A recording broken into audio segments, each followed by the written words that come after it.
Good morning. I am 5 minutes earlier today. As always, if you're watching in recording, you're welcome to fast forward or stay with us through our hellos.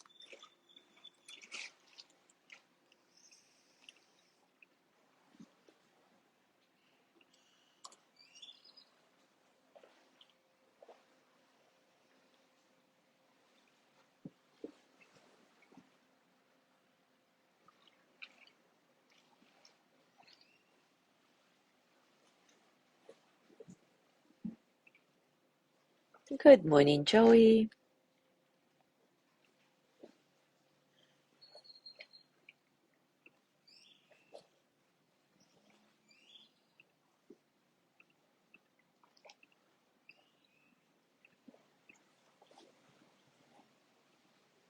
Good morning, Alice.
Good morning, Gina. Yes, it is so nice to be back. The weather is excellent. I just love this little coolness in the morning. And today, around sunrise, the sky was so beautiful. I'll post the picture later. Just so tender.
Good morning, Zazu. So cool to see you with us live. You usually watch it a little later.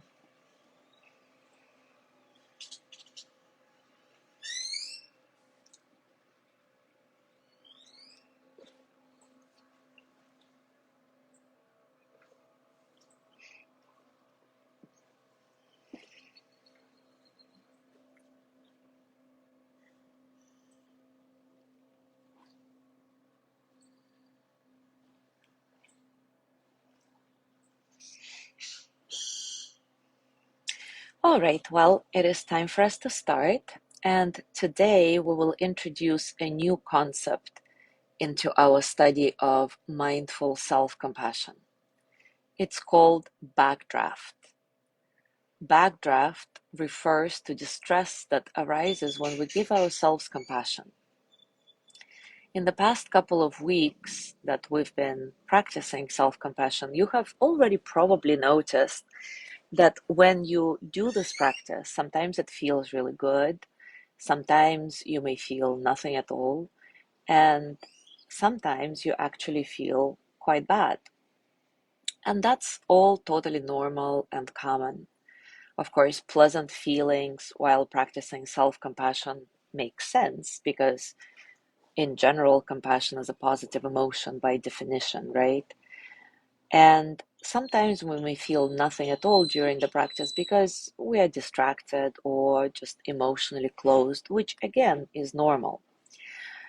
But why would unpleasant thoughts, sensations, or emotions arise? Well, one reason for this phenomenon is that we may feel worse because our brain actually requires contrast to know anything. We tend to always operate in duality, light, dark, high, low, hot, cold. So when we give ourselves this unconditional love, we discover all the conditions under which we were or are unloved.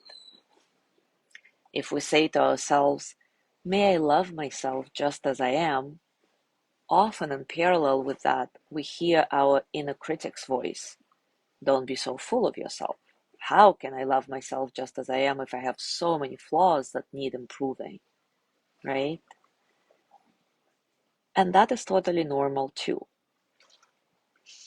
This is backdraft.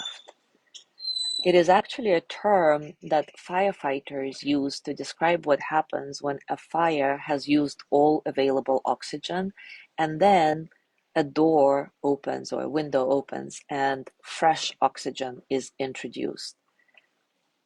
Then the fire dramatically intensifies. So a very similar effect occurs when the doors of our hearts open with self-compassion.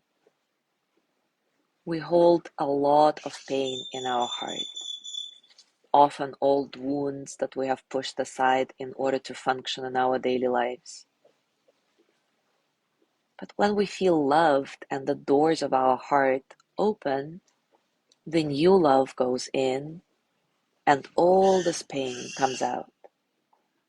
There is a saying that I like: love reveals everything unlike itself. Love reveals everything unlike itself.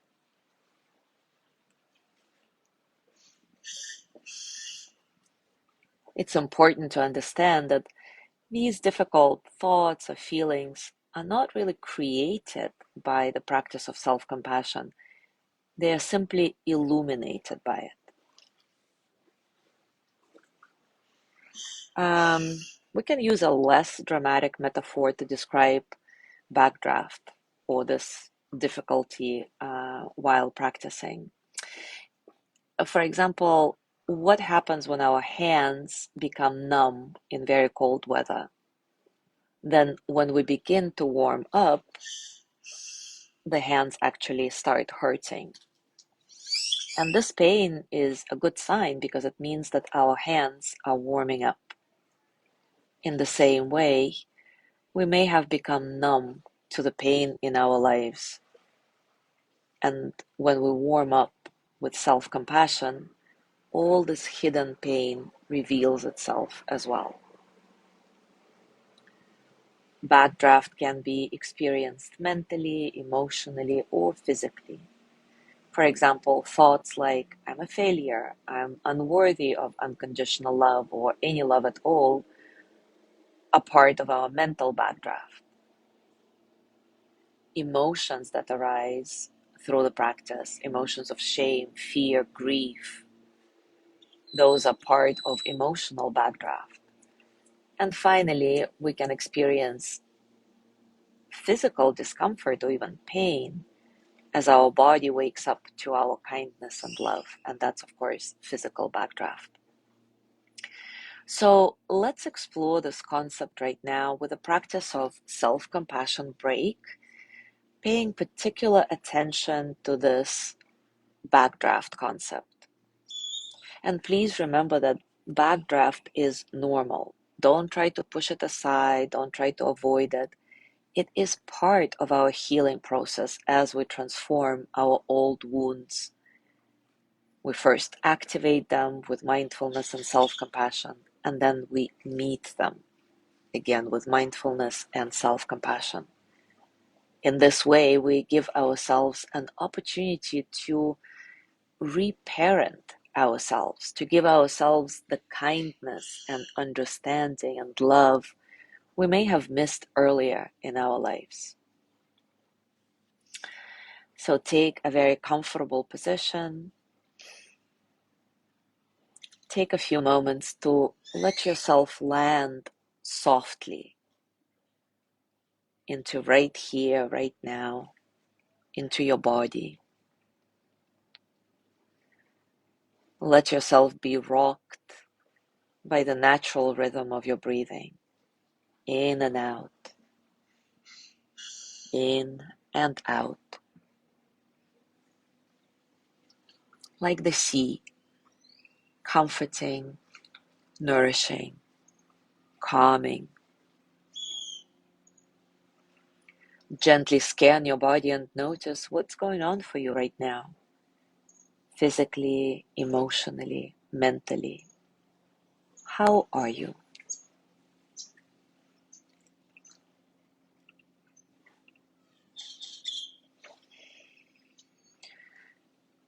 And now I invite you to think about the situation in your life right now that is difficult for you.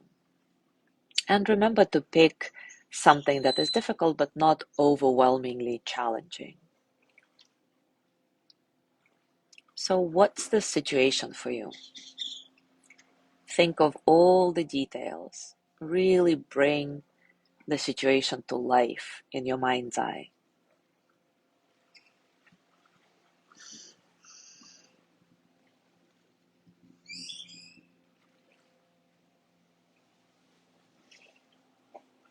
I'll remind you that mindful self-compassion has three components: mindfulness, common humanity, and self-kindness.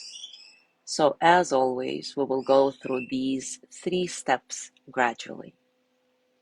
We start with mindfulness. Say to yourself about the situation that you chose, this is a moment of suffering, or whatever phrase resonates best with you right now. This is a moment of suffering, or your phrase. And as you do this, listen carefully to your inner narrative. Is there a voice inside that tells you something like, seriously, this is suffering for you? This is nothing compared to what's going on in the Ukraine right now. Don't try to silence this voice. Remember that this is backdraft, a natural part of the practice. Simply acknowledge it. Oh, this is backdraft. Make space for it. Allow it to percolate in the background of your awareness. And see, perhaps it will dissipate on its own. This is a moment of suffering.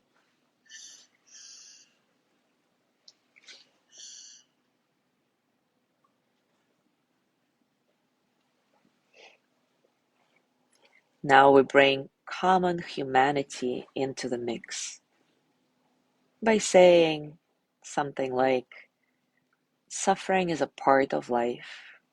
There is a lot of people right now who are having a hard time with the same exact problem as I am dealing with. And again, as you're saying this phrase, or something similar to, practice really deep listening and see if there is more of this backdraft on this stage. Sometimes simply identifying it is enough. Sometimes you need to hone your attention on it, label it, make space for it. Allow it to be as big as it wants before you rein it in by reminding yourself that it's a natural part of the process. Suffering is a part of life. There's a lot of people right now dealing with the same issue.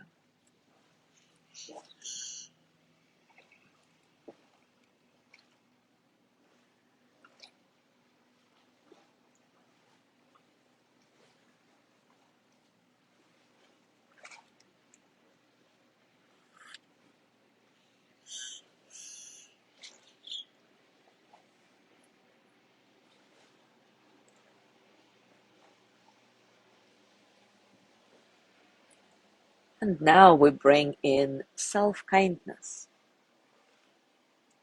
May I be kind to myself in this moment. May I accept myself just as I am. And this is the part where Backdraft can really have a ball. So be very mindful of what your inner critic is saying. You may also want to explore where the difficult emotion physically resides in the body. Maybe it's some tension in the belly, hollowness, numbness in the heart. And maybe offer yourself a self-soothing touch for a few moments.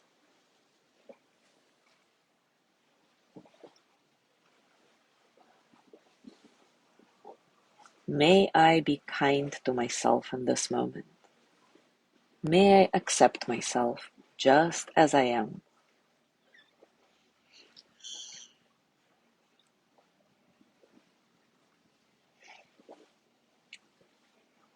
After you've identified the backdraft, if it's present, redirect your attention to a neutral focus inside the body. Maybe it's your breath, or your hands, your feet, or maybe some sounds around you, whatever is easiest. And continue reminding yourself that you do deserve this kindness. You are worthy of this love, just the way you are, without any conditions. May I be kind to myself in this moment. May I accept myself just as I am.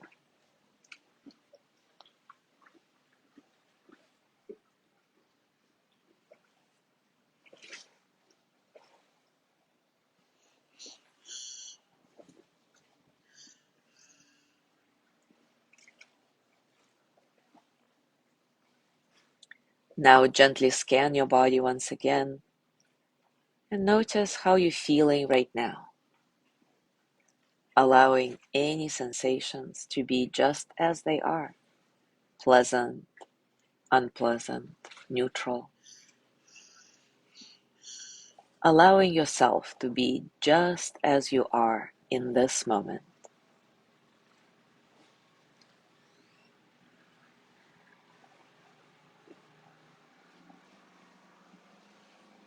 And as you go through your day today, I invite you to take these self-compassion breaks as often as you remember. And whenever you encounter some backdraft, and I'll tell you that's inevitable, simply remind yourself that it is a part of the healing process. Allow this backdraft to be there and surround it with more self-compassion. Nothing more, nothing less. As always, enjoy your explorations. And if you find something that you want to share with everybody, please do so in the comments. It's always beautiful to hear about your experiences.